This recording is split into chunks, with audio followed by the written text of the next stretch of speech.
Today's episode of Game Geeks is sponsored by DriveThruRPG.com. Hey folks, welcome back to Game Geeks. I'm your host, Kurt Wiegel. Today's episode is the Aliens and Creatures supplement for the Doctor Who Adventures in Time and Space role-playing game by Cubicle 7. This is a DriveThruRPG.com sponsored product, so using the download code seen below, you can download this for a discount for a limited time after the initial airing of this episode. So what is this? Well, it is a supplement for the Doctor Who game, which we reviewed earlier this year, I'm pretty sure. Go back and take a look. It's one of the more recent ones we did, probably within the past, say, 20 or 30. What this is a very streamlined, rules-like Doctor Who game. Now, I'm going to go ahead and say one of the things that I've been hearing from some friends and some other people who've played this, that their biggest complaint with it is it has nothing to do with the older iteration of the show. It is only from the Christopher Eccleston episodes on. And yes, that's true. I imagine it's a rights issue where either the older stuff is under a different set of rights or they don't have the access to it yet, or there's some concern that there may not be interest in that because most of the current fans of Doctor Who, now I'm going to get arguments in the talkbacks below, but most of the current fans of Doctor Who really don't know who Colin Baker, Peter Davidson, Jon Pertwee, Anthony Ainley, or Roger Delgado, any of the older actors from the early era of Who are.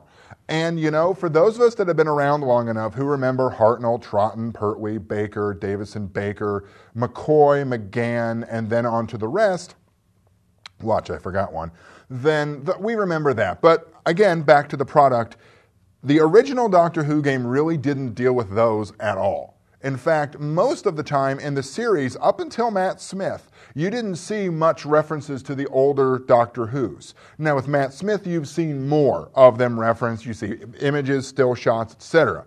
Now with this though, you have a lot of the critters. The first, but this is it's a PDF, comes in a zip file of a lot of different stuff. Let's talk about what's in this. You got the Aliens and Creatures book per se, the creature cards, which are sort of like reduced stats for the things, so you just have to have that in front of you and not a whole bunch of other stuff. You've got some gadgets that are built in there. You've got handout, and you've got some adventures. And then you've got a new stack of story points, which on the PDF, unless you want to do a lot of cutting, but if you buy the actual hard book, you have those you can punch out as well. They're just little cardboard hexagons that are your story points that you feed back and forth. So, I know I'm rambling. I'm a big fan of Who. I have been for a long, long time. This gives you a lot of the creatures. There is duplication from the original book, the original box set. The Daleks are going to show up again. The Cybermen, you're going to have the Master, etc. But what this has in it is a lot of stuff that didn't as well. You've got the Adipose, you've got the Vashta Nerada, the Weeping Angels, and a lot more detail on some of these show up in the Monsters and Creatures book per se. Additionally, you do have references to the old series. So if you go to the Cyberman entry, you'll find references to Mondus, the hidden 10th planet of Earth, the fact that the Cybermen have tried to invade Earth many times. Unit gets a reference. Brigadier Alistair Gordon Lethbridge Stewart gets a reference as well. You've got information on the Rachnos, a lot more detail on Sontarans, different kinds of Daleks, specific named NPCs, if you will. For example, in the Sontaran group, you have General Stahl, Commander Storr get a reference. There are all sorts of just pretty much, if it was a significant critter that the Doctor either crossed swords with, literally or figuratively, ran into, talked to, they're included in here, including the reference of the potential link of the Face of Bo to our favorite omnisexual Torchwood leader.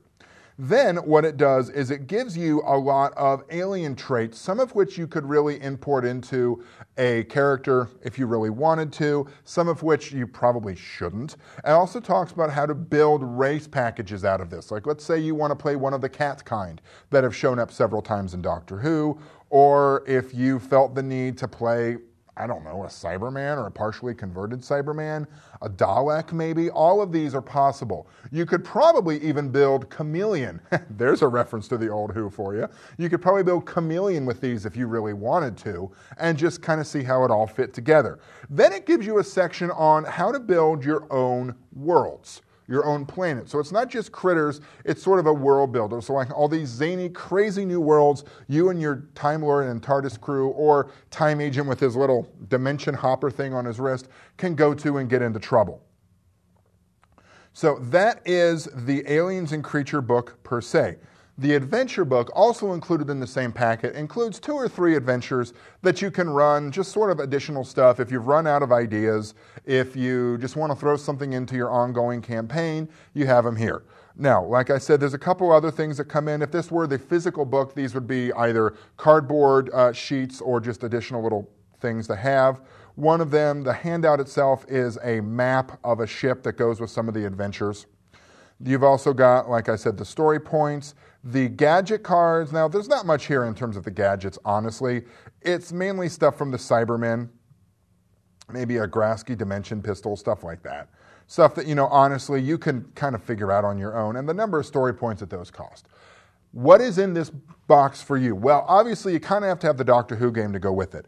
If you like a rules light, I like to describe the Doctor Who game as really the love child. I'm not going to even say the bastard love child. It's a really good love child in marrying of Fate and Unisystem and a couple other rules light games for you to use in what is really it's a very non-combat, high adventure setting, Doctor Who. Like I said, I've been a big fan for a long, long time. This gives you a lot more critters. This is really the almost requisite bestiary or bestiary if you're my friend Micah.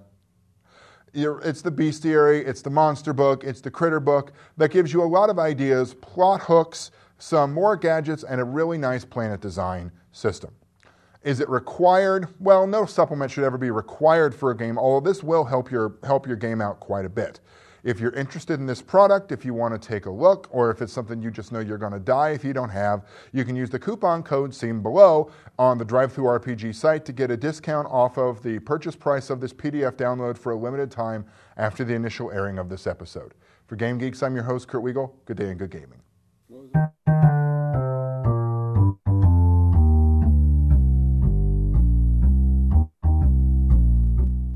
We average 9 new titles a day. That's over 60 a week. And we've got well over 15,000 RPG titles online right now. DriveThruRPG, the one true source for RPGs.